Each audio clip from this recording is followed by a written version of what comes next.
नमस्कार सभी लोगों को। तो आज से हम स्टार्ट कर रहे हैं अपनी बेसिक सीरीज़ कि स्टॉक मार्केट क्या होता है और कितने टाइप के मार्केट होते हैं, एक्सचेंज क्या है, डीमेट अकाउंट क्या है और क्या क्या हम ट्रेड कर सकते हैं इंडियन मार्केट में। तो आज यही सारे टॉपिक मैं डिस्कस करूँगा। तो सबसे पहले देखते हैं कि कितने टाइप्स के मार्केट होते हैं।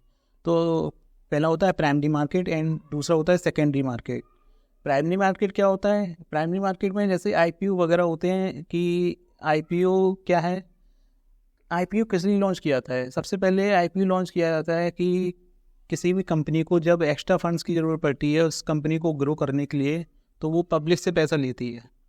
तो पब्लिक को पैसे के लेने के बदले वो पब्लिक को शेयर दे देती है, अलॉट करती है, तो उसको हम आईपीओ बोलते हैं। आपने देखा होगा कि आईपीओ किसी कंपनी का आया, अभी पहले जोमेटो का आया था, अभी स्विगी का आया है 1-2 दिन पहले।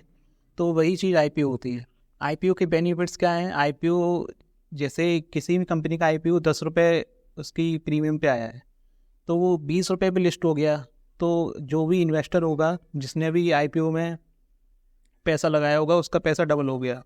या आईपीओ का प्रीमियम गिर भी सकता है। 10 रुपये वाला प्रीमियम था तो वो 5 रुपये पे लिस्ट हुई कंपनी, या कुछ भी हो सकता है। तो आईपीओ एक अच्छी कंपनी पे करना चाहिए फंडामेंटल देख के। तो यही होता है कि आईपीओ में पहले अर्ली इनिशियल पब्लिक ऑफरिंग होता है आईपीओ, कि आपको पहले से एडवांटेज मिल जाता है इसमें इन्वेस्ट करने का कंपनी में। अगर आपको कंपनी अच्छी लगती है तो आप आईपीओ ले सकते हो उस कंपनी का, और बाद में आप उसको सेकेंडरी मार्केट में बेच सकते हो या होल्ड भी कर सकते हो एज ए इन्वेस्टमेंट। तो अब हम देखते हैं कि सेकेंडरी मार्केट क्या होता है। सेकेंडरी मार्केट वो होता है जैसे जो कंपनी पहले से लिस्टेड है, जैसे आईपीओ में कंपनी लिस्टेड हो गई सेकेंडरी मार्केट में आके, तो अब वो सेकेंडरी मार्केट में लिस्टेड है, तो अब उसको ट्रेड करना है। जैसे मुझे अब ख़रीदना है स्विगी, तो मैं जैसे मैंने स्विगी का आईपीओ नहीं खरीद पाया, तो मैं स्विगी की शेयर्स खरीद सकता हूँ सेकेंडरी मार्केट में। तो है सेम ही चीज़, बट ये है कि आईपीओ का अगर प्रीमियम सस्ता मिलता है तो बेनिफिट होता है कि सस्ते में ले लिया और अच्छा इन्वेस्टमेंट रिटर्न मिल गया उसके इन्वेस्टमेंट के ऊपर। तो इसलिए काफ़ी लोग आईपीओ में इन्वेस्ट करते हैं। तो सेकेंडरी मार्केट में हम लोग बाय और सेल कर सकते हैं वही सेम शेयर्स को, और कभी भी बेच सकते हैं मार्केट आवर्स में। और अपना सेकेंडरी मार्केट ओपन रहता है मंडे टू फ्राइडे, और टाइम होता है उसका 9:15 to 3:30। इस बीच आप कभी भी कुछ भी बाय कर सकते हैं, कुछ भी सेल कर सकते हैं, जो भी कंपनी लिस्टेड है। तो सबसे पहले, और फिर उसके बाद हम देखते हैं कि एग्जांपल क्या है सेकेंडरी मार्केट, लाइक रिलायंस है, बजाज ऑटो, HDFC है। ये कुछ एग्जांपल, जैसे मुझे रिलायंस के शेयर खरीदने हैं तो मैं सीधे आराम से रिलायंस के शेयर खरीद सकता हूँ और उसको होल्ड कर सकता हूँ एज ए इन्वेस्टमेंट, या ट्रेड कर सकता हूँ, कुछ भी कर सकता हूँ मैं। अब देखते हैं एक्सचेंज कितने टाइप्स की होती हैं। एक्सचेंज 2 टाइप्स की हैं अपनी, एक है NSE और एक है BSE। BSE NSE से पुरानी है। NSE है नेशनल स्टॉक एक्सचेंज, इसमें अपनी है 2379 कंपनी लिस्टेड है, और BSE में 5505 कंपनी लिस्टेड है अपनी।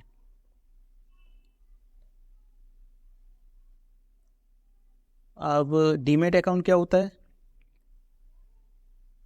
डीमेट अकाउंट क्या like bank account, bank account में जैसे हम अपना पैसा रखते हैं वैसे ही डीमेट अकाउंट में हम लोग अपने शेयर्स होल्ड करके रखते हैं। और जैसे कुछ भी ट्रांजेक्शन करनी हो बैंक से तो पहले अकाउंट खोलना पड़ेगा। ऐसे ही अगर ट्रेडिंग करनी है या इन्वेस्टमेंट करनी है, म्यूचुअल फंड खरीदना है या फिर बॉन्ड खरीदने हैं, ETF खरीदना है, कुछ भी अगर बेचना है या खरीदना है, तो उसके लिए हमें डीमेट अकाउंट की ज़रूरत पड़ती है। तो ये एक बैंक अकाउंट की तरह हो गया डीमेट अकाउंट, जो भी शेयर और बेचने में या बाय सेल में एक जो मीडियम हो गया, तो हम लोग डीमेट अकाउंट खोलना पड़ता है। अब डीमेट अकाउंट किस में खोलते हैं? ब्रोकर में। तो ब्रोकर कौन से हैं? एंजल वन है, अपस्टॉक्स है, जिरोदा है, फायर्स है, कोटक न्यू, काफ़ी सारे ब्रोकर्स हैं। कुछ फुल सर्विस ब्रोकर होते हैं, कुछ डिस्काउंट ब्रोकर होते हैं। तो सबसे पहले डिस्काउंट ब्रोकर जिरोदा आया था, जैसे 20 रुपये बाय का ऑर्डर था, 20 रुपये सेल का ऑर्डर था। तो ये सारे अभी डिस्काउंट ब्रोकर हैं।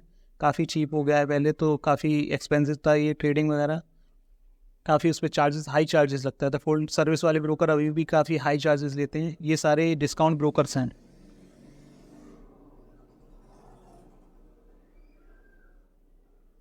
अब डीमेट अकाउंट खोल लिया, ब्रोकर भी हमने चूज़ कर लिया कोई भी। उसके बाद देखते हैं कि ट्रेडिंग कितने टाइप की होती है। ट्रेडिंग होती है 4 टाइप्स की। सबसे पहले intraday trading, swing trading, positional trading और शॉर्ट टर्म ट्रेडिंग या लॉन्ग टर्म और इन्वेस्टिंग, आप कुछ भी बोल सकते हो। एक्चुअली ये स्विंग, पोजिशनल और शॉर्ट टर्म ट्रेडिंग और लॉन्ग टर्म इन्वेस्टिंग ये होल्डिंग पीरियड के अकॉर्डिंग केवल बनाया गया है। ऐसा कुछ होता नहीं है आपने एक बार डिलीवरी में शेयर ले लिया तो आप कल बेच दो या फिर 100 साल बाद बेचो, 200 साल बाद बेचो, कोई फ़र्क नहीं पड़ेगा। तो वो बस ये केवल होल्डिंग पीरियड के अकॉर्डिंग एक कर दिया गया है कि ये स्विंग ट्रेडिंग अगर आप वीक में बेचते हो तो स्विंग ट्रेडिंग बोला जाएगा, मंथ के एक मंथ के अंदर वो बेचते हो तो पोजिशनल या शॉर्ट टर्म ट्रेडिंग हो गया आपका। और 1 साल तक होल्ड करते हो, उससे ज़्यादा होल्ड करते हो तो वो लॉन्ग टर्म या इन्वेस्टिंग में काउंट हो जाता है। तो ये केवल शेयर डिलीवरी में कर सकते हो आप। जैसे रिलायंस का शेयर है तो मुझे स्विंग में करना है तो मैंने अगर बाई कर लिया रिलायंस का डिलीवरी में तो मैं एक दिन बाद बेच दूँ, कल भी बेच सकता हूँ उसको, आज भी बेच सकता हूँ। आज बेच दूंगा तो उसको इंट्राडे बोला जाएगा कि आज ही खरीदा आज ही बेच दिया। और अगर मैं कल बेचूंगा तो वो थोड़ा स्विंग में बोल दिया जाएगा, या 1 वीक में बेचूंगा तो 1 वीक के अंदर तो स्विंग में बोल दिया जाएगा, काउंट हो जाएगा उसका। और पोजिशनल में शॉर्ट टर्म ट्रेडिंग हो गया। जैसे 1 मंथ तक मैंने रिलायंस का शेयर होल्ड किया तो वो शॉर्ट टर्म ट्रेडिंग बोल दिया जाता है। ये केवल अपना बोलने का तरीका हो गया अपना अपना कि स्विंग है, पोजिशनल है, ऐसा कुछ उस पर होता नहीं है। ट्रेडिंग अकाउंट पर या डीमेट अकाउंट पर आपको शेयर डिलीवरी में लेना है तो आप कितना भी होल्ड कर सकते हो। ऐसा कोई फिक्स नहीं है कि स्विंग वाला अलग हुआ है, पोजिशनल सेम ही होता है, डिलीवरी में लेना होता है। अब आते हैं इंट्राडे पे। इंट्राडे में ये रूल है कि अगर आप 9:15 से 3:30 तक आपने अगर कुछ भी खरीदा है तो अपने आप ऑटोमेटिक 3:30 तक सेल हो जाए। तो जैसे मैंने 9:15 पे कोई शेयर ले लिया तो वो ऑटोमेटिक 3:30 पे अपने आप सेल हो जाएगा ऑटोमेटिक, ब्रोकर मेरा बेच देगा क्योंकि मैंने इंटरडे उसमें प्रोडक्ट्स चूज़ कर रखा है। तो 2 टाइप की कैटेगरी होती है अपनी अगर ट्रेडिंग करनी है तो, एक इंटरडे होती है और एक होती है डिलीवरी। डिलीवरी में आप लोग कितना भी होल्ड कर सकते हैं, कोई लिमिट नहीं होती है, एक दिन या 100 साल कितना भी हो सकता है। और इंटरडे में ये होता है कि सुबह ख़रीदा है 9:15 पे तो 3:30 तक हमको बेचना है, वरना ब्रोकर अपने आप ऑटोमेटिक बेच देगा। ये होता है इंटरडे ट्रेडिंग। तो इंटरडे ट्रेडिंग काफ़ी लोग करते हैं, जैसे उसमें उसका रीज़न इसलिए है क्योंकि उसमें 5x मार्जिन मिलता है। अब 5x क्यों ज़रूरी होता है कि जो भी ट्रेडिंग कर रहा है तो उसका 10,000 कैपिटल है तो उसको मार्जिन मिल गया 50,000 रुपये का, क्योंकि 10,000 में वो 50,000 रुपये का माल ले सकता है और ट्रेडिंग करके वो अपना प्रॉफिट या लॉस जो भी करेगा वो होगा। तो जैसे कोई शेयर 2,500 रुपये का है, एग्जांपल कि रिलायंस का पहले 2,500 का है, एग्जांपल ले रहा हूँ मैं बस। तो अब मुझे इंट्राडे ट्रेडिंग करनी है तो मुझे उसके लिए 2,500 पे नहीं करना पड़ेगा, मुझे केवल उसमें 500 रुपये देने पड़ेंगे एक शेयर का। तो अगर मुझे 2 शेयर लेने हैं तो 1,000 रुपये के पड़ जाएंगे, और वैसे मुझे 5,000 रुपये देने पड़ेंगे। डिलीवरी में अगर ले रहा हूँ तो मुझे 5,000 रुपये देने पड़ेंगे, और इंटरडे में ट्रेड कर रहा हूँ 9:15 से 3:30 तक तो मुझे केवल 500 रुपये देने पड़ेंगे एक शेयर। तो ये बेनिफिट होता है इंटरडे ट्रेडिंग का। तो डिलीवरी में कोई मार्जिन नहीं मिलता है। इक्विटी एंड कैश की बात कर रहा हूँ मैं। अब आते हैं कि फ्यूचर और ऑप्शन। इक्विटी कैश मैंने बता दिया आपको, कम्युनिटी में बताऊंगा अब नेक्स्ट वाली वीडियो में, और फ्यूचर एंड ऑप्शन भी मैं नेक्स्ट वाली वीडियो में डिस्कस करूंगा, क्योंकि ये काफ़ी बड़ा वाइड टॉपिक है और काफ़ी कुछ इसमें डिस्कस करना पड़ेगा। तो इसके लिए अलग से मैं नेक्स्ट वीडियो में आपको एक्सप्लेन करूंगा पूरा अच्छी तरीके से कि फ्यूचर एंड ऑप्शंस क्या होते हैं, और कम्युनिटी ट्रेडिंग के लिए भी पूरा डिस्कस करूंगा मैं कैसे की जाती है, क्या क्या हम ट्रेड कर सकते हैं। काफ़ी कुछ होता है, क्रूड ऑयल होता है, सिल्वर है, गोल्ड है, ये सब कमोडिटी में ही आ जाता है। और फ्यूचर एंड ऑप्शन कमोडिटी में भी आते हैं, एंड अपने इक्विटी एंड कैश में भी आते हैं। जैसे निफ्टी हो गया, बैंक निफ्टी हो गया, ये इंडेक्स होती हैं अपनी। ये सारा मैं कल डिस्कस करूँगा नेक्स्ट वीडियो में। तो फिर से हम रिवीजन कर लेते हैं एक बार कि NSE हो गया है, BSE हो गया है,